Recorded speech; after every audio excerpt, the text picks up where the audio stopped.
warahmatullahi wabarakatuh. Halo, nama saya Desi Aulia Sapitri dari jurusan Bimbingan Konseling Islam Fakultas Dakwah dan Komunikasi Universitas Islam Negeri Sunan Gunung Jati, Bandung. Nah, di sini saya itu akan melakukan penyuluhan kepada remaja-remaja. Nah, saya itu melakukan penyuluhannya mengenai remaja produktif. Nah, remaja itu harus mempunyai sifat yang produktif agar menjadi dirinya positif dan tidak negatif. Nah, di sini saya melakukan penyuluhan di RW 12 Kelurahan Cipadung, Kecamatan Cibiru. Nah, tempatnya itu di kantor RW 12. Yuk, kalian. Assalamualaikum warahmatullahi wabarakatuh. Waalaikumsalam warahmatullahi wabarakatuh. Perkenalkan, nama saya Desi Aulia Sapitri. Di sini saya akan menjelaskan mengenai remaja produktif. Apa sih itu remaja, yang tahu nggak?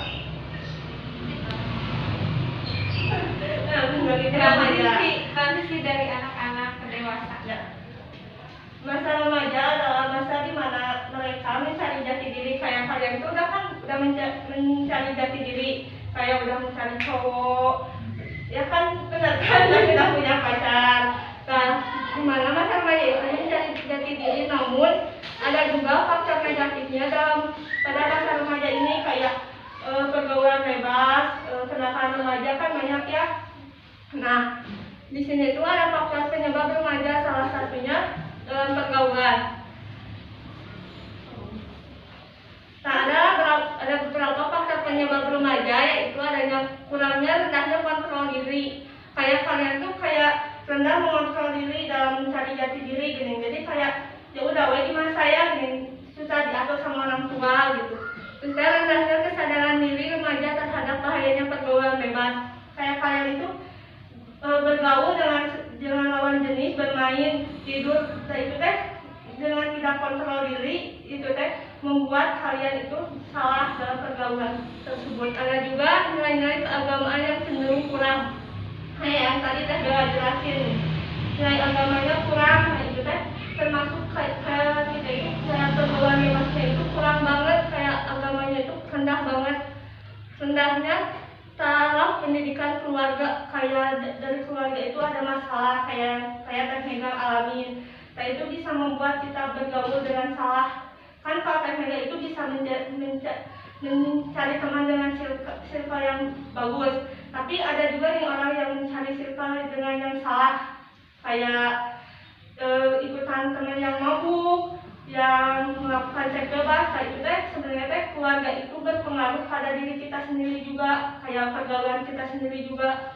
Adanya juga keadaan lingkungan keluarga dan yang kurang harmonis, kayak yang tadi teh mega alamin kayak gitu. Ada juga minimnya perhatian orang tua, kurangnya perhatian. Kalian boleh pulang malam jam 12 jam sekian sama orang tua, itu kan kurang perhatian. Adanya orang tua yang sibuk kerja, dua-duanya orang tua sibuk kerja.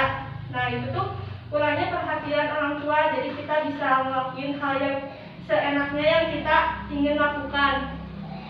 Adanya pengaruh teman sebaya dan pengaruh internet. Kan sekarang banyak di internet yang pornografi, anak kecil aja di YouTube contohnya. Pengaruh internet itu kayak anak kecil juga ya. Sekarang aku suka lihat udah nonton kayak gitu pornografi, kan banyak ya sekarang di Facebook, di IG, di internet itu udah, apalagi di Facebook banyak banget nih, kayak TV kayak gitu udah banyak. Apalagi film sekarang, film Indonesia banyaknya yang program kayak gitu gini ya. Sekarang banyaknya film yang kayak gitu. Padahal itu teh ditonton juga kan sama anak kecil nih, penasaran itu film apa sih, padahal kita nggak boleh sebenarnya. Apa sih itu remaja produktif? Ada yang tahu nggak?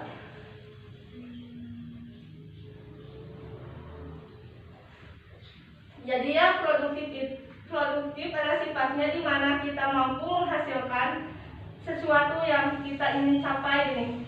Tentunya menghasilkan yang apa yang kita inginkan, suatu materi. Kebanyakan siswa SD, SMP, SMA itu menggunakan waktu dengan tidak baik, kayak bermain, padahal itu tuh salah. Padahal kita itu banyak tugas nih. Kita banyak tugas, malah kita tuh main, ngobrol ke sana kemari, pacaran, itu tuh sebenarnya bukan hal produktif, ada juga hal-hal yang produktif yang harus kita lakukan.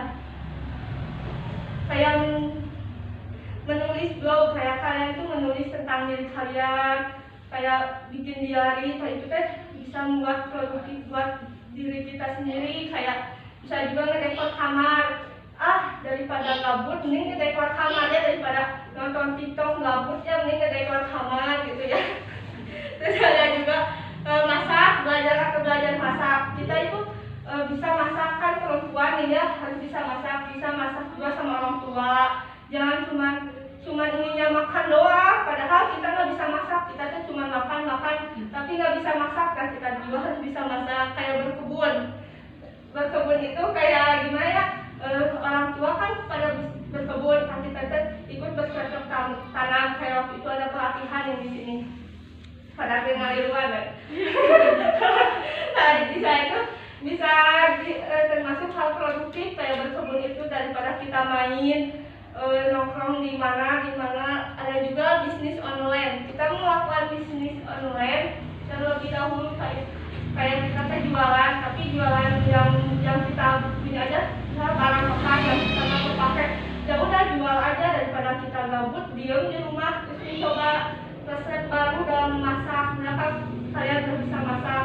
Nah kalian tuh mencoba resep baru, masak apa ya yang belum, kayak misalkan masak yang kayak Korea kayak gitu, masak kita kayak cari di YouTube-nya itu jangan kayak pornografi kayak gitu. Jadi di YouTube teh cari resep memasak kayak gimana gitu, jangan lihat pornografi kayak gitu.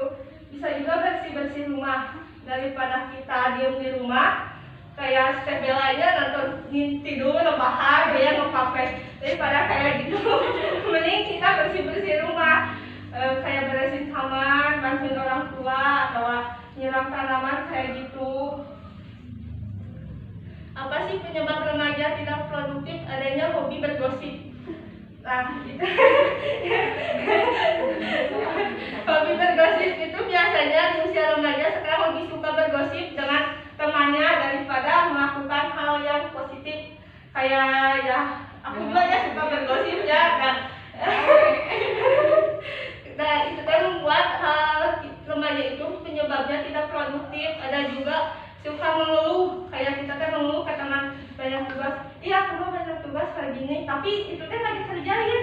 Padahal kalau itu dikerjain bisa beres, tapi ini mau mengeluh, iya aku banyak tugas kayak gini gimana ya, malah mengeluh ke teman kayak aku mah nggak bisa, padahal kita bisa kalau dikerjain mau, tapi malah mengeluh gini. Nah itu membuat diri kita tidak produktif. Adanya lelah secara emosi, kayak kita tuh lelah suka marah-marah nggak jelas. Nah itu teh bisa membuat hal produktif kita itu hancur. Kayak kalau kalian tuh marah ke siapa, jadi malas ngerjain apa-apa, kayak udah bad mood nih, kayak kita membuat tidak produktif. Ada juga terlalu ambisius, orang yang terlalu ambisius ingin mengejar satu cita-cita tapi nggak lihat di kiri kanan itu banyak hal-hal produktif. Misalkan aku inginnya jadi dokter, misalkan terus gue ambisi jadi dokter, padahal di sana tuh ada cabang bukan buat jadi dokter aja. Kayak hal produktif sampai kan kita kan bisa ikutan kayak seminar apa, kayak itu hal produktif kan. Tapi kita tuh jangan ambisi dalam satu yang kita inginkan. Kayak misalkan aku nggak ingin ranking 1, tapi kan nggak bisa, nggak semua orang bisa ranking 1. Itu teh membuat kita kayak ya udah aku mau belajar, padahal bukan belajar aja yang membuat hal produktif itu. Bagaimana menjadi remaja produktif? Bisa kerjakan pekerjaan dalam skala prioritas. Misalkan skala prioritasnya itu kayak kalian ada tugas, misalkan tugasnya itu ada banyak cabang ini, ada PKN, bahasa Inggris ataupun apa, tapi yang kita kerjakan itu yang deadline-nya cepat nih. Misalkan PKN dulu, PKN hari Rabu, kita mau ngerjain matematika yang hari Senin depan, kan itu bukan hal produktif, padahal kita kerjain dulu PKN. Itu tuh bisa membuat kita menjadi remaja produktif. Ada juga yang melakukan banyak hal dalam satu waktu, misalkan melakukan kalian masak, beres-beres, kerjain tugas dalam satu waktu kayak gitu nggak boleh sebenarnya teh. Bukannya malah produktif, malah jadi pusing nih, orang pengen marah nih, ini nggak beres, jadi kan nggak produktif. Padahal kerjain aja satu hal dalam satu waktu. Ada juga ambil waktu untuk me time dan rehat sejenak, kayak ya udah kalian pergi aja main sendiri, kayak ya udah. Aku juga pernah lihat ya pas hari apa gitu, jalan-jalan ada orang gitu mah bener-bener diam sendiri banget, nangis, aku semuanya dilihatin ya, nangis, makan apa sendiri, bener-bener orangnya tuh dipingin aku, jadi kelihatannya oh dia tuh kayaknya mah kayak ada masalah. Jadi ya udah luangin aja sendiri daripada ke teman yang takutnya teman itu teh malah bocorin masalah-masalah kita nih. Ada juga selalu bersyukur atas apapun dan jangan lupa beribadah. Kalau dalam hal apapun kita harus bersyukur. Kalau kita mendapatkan apapun kita harus bersyukur dan jangan lupa 5 waktunya. Dalam 5 waktu itu adalah hal yang produktif dan baik buat kita. Ada yang ingin ditanyakan?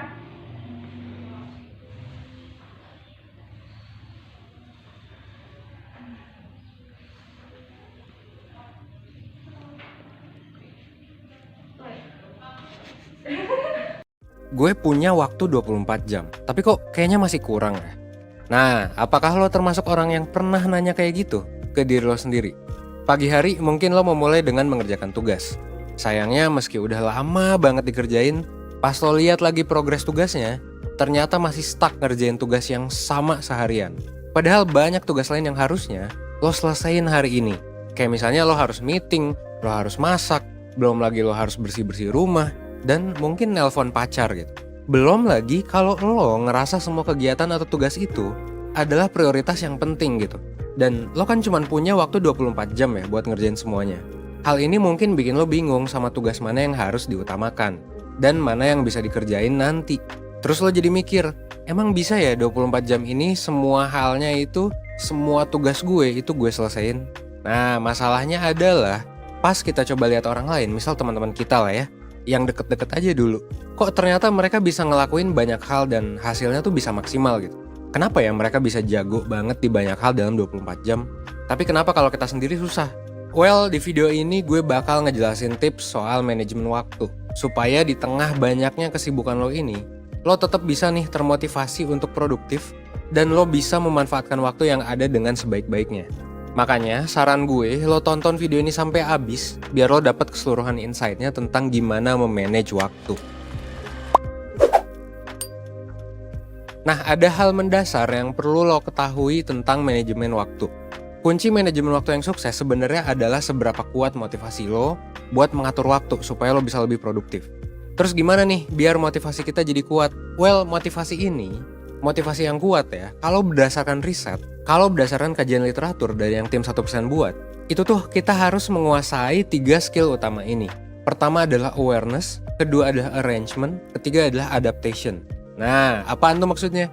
Well, di video ini gue mau ngebahas salah satu aja skill yang cukup penting dalam manajemen waktu, yaitu gimana caranya supaya lo bisa nyusun jadwal lo dengan baik setiap harinya. Menyusun itu artinya adalah skill yang arrangement.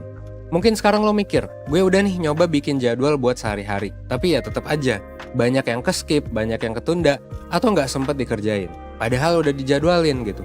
Yang pada akhirnya bikin lo nanya juga, ini salah gue di mana ya? Well, sebenarnya ada beberapa hal spesifik dan sederhana nih yang bisa lo lakuin dan akan ngaruh banget gitu. Apa tuh? Solusi pertama yang bisa dilakuin adalah lo tetap coba buat jadwal. Mungkin lo udah coba buat jadwal kan? Nah, tapi sekarang coba untuk ditulis dan lebih spesifik gitu. Dalam bentuk apa? Dalam bentuk checklist. Jadi ini yang pertama harus lo lakuin ya. Lo harus bikin checklist. Coba lo tulis kegiatan apa aja yang mau lo lakuin dan batas waktunya. Misalnya hari ini lo punya jadwal kuliah selama 3 jam. Terus lo harus nugas selama 2 jam dan lain seterusnya. Ini sebaiknya lo susun secara urut, sesuai waktunya, atau bisa juga lo susun sesuai prioritas. Terus di samping jadwal kegiatan yang udah lo susun, checklistnya ya, hal selanjutnya yang bisa lo lakuin adalah lo bikin kotak kecil tempat lo checklist kalau kegiatan itu udah dilakuin. Jadi ini hal yang kedua ya, lo bikin kotak di sebelah checklistnya buat nyoret si checklistnya itu. Biasanya ada rasa puas dan lega ketika lo checklist kegiatan-kegiatan yang ada di jadwal itu. Ini juga bisa bikin lo jadi tambah semangat buat nyelesain tugas-tugas yang lain gitu. Kalau kata Gawande dalam bukunya The Checklist Manifesto, bikin checklist itu jadi cara simple dalam manajemen waktu karena bakalan bikin kita lebih fokus, satu ya sama prioritas kegiatan. Yang kedua, ini bakal bikin kita disiplin sama tugas-tugas yang kita punya. Dan yang ketiga, ini bisa jadi reminder juga buat tugas-tugas selanjutnya. Dan ini juga terbukti sama banyak banget riset dan eksperimen yang sebelumnya udah pernah dilakuin sama banyak peneliti. Itu hal yang kedua ya. Hal yang ketiga yang bisa lo lakuin adalah untuk ngasih reward ke diri lo sendiri. Nah, rewardnya kayak gimana? Secara psikologis, manusia akan ngikutin ya tindakan yang munculin konsekuensi positif. Kalau misalnya tindakan lo itu menghasilkan konsekuensi yang positif, kemungkinan besar lo bakalan ngelakuin hal itu lagi gitu. Kayak kalau lo ngelakuin A terus konsekuensinya B, lo bakalan ngelakuin A terus-terusan kalau B itu bagus gitu. Nah, efek kayak gini itu bakalan ngaruh banget kalau konsekuensi positif atau kalau reward yang lo dapet itu lo dapetin sesegera mungkin. Intinya, secara gak langsung, lo termotivasi buat ngelakuin sesuatu karena lo tahu abis itu lo bakal dapet rewardnya. Makanya, setelah semua kegiatan selesai, sesuai dengan batas waktunya, lo bisa pakai sisa waktu yang ada buat istirahat atau buat entertainment, buat hiburan gitu. Misalnya, di hari itu lo berhasil nyelesain tugas kuliah, abis nyapu ngepel rumah, beres tuh. Dan lo abis meeting organisasi atau meeting kerjaan sampai sore sesuai dengan batas waktu yang udah lo bikin. Nah, pas malam, lo bisa aja tuh santai aja dulu gitu, nonton serial kesukaan lo hangout bareng temen, atau lo tidur lebih cepet gitu ya. Jadi kasih reward buat diri lo. Bikin rencana kegiatan itu memang susah-susah gampang ya. Lo mungkin masih bingung gimana ngatur mana kegiatan yang urgent, mana yang prioritas, mana yang penting, mana yang di hold, dan lain sebagainya. Hal yang tadi gue bilang sebenarnya baru 3 hal sederhana doang. Padahal sebenarnya banyak nih hal lain yang bisa lo pelajari dari gimana caranya memanage waktu dengan baik gitu ya. Nah, supaya perencanaan yang lagi lo bikin ini bisa makin efektif, gue sih nyaranin lo untuk belajar dari webinar 1% yang bakal ngomongin soal manajemen waktu di tanggal 29 Agustus 2020. Dengan lo ikut webinar ini, lo bakal paham kenapa perencanaan kegiatan yang baik itu penting dan gimana caranya untuk tetap ngelakuin hal yang baik, time management, supaya lo bisa manfaatin waktu 24 jam dengan lebih produktif, gak males-malesan, gak prokras ya. Jadi kayak semua tugas lo bisa selesai tepat waktu. Jadi di webinar ini bakal ada pembicara siapa aja, bakal ada gue bakalan ngomongin insight menarik soal pentingnya time management sehari-hari. Dan setelah itu bakalan ada Kak Syabi, psikolog 1% yang akan ngebahas lebih dalam lagi tentang gimana caranya untuk mempertahankan time management yang baik dari perspektif psikologi. Di webinar ini lo bisa nanya-nanya langsung tentang kesulitan yang lo alami sama gue dan Kak Syabi. Lo juga bakalan dapat interpretasi psikotes ya di awal sesi, dan juga worksheet setelah sesi webinarnya berakhir.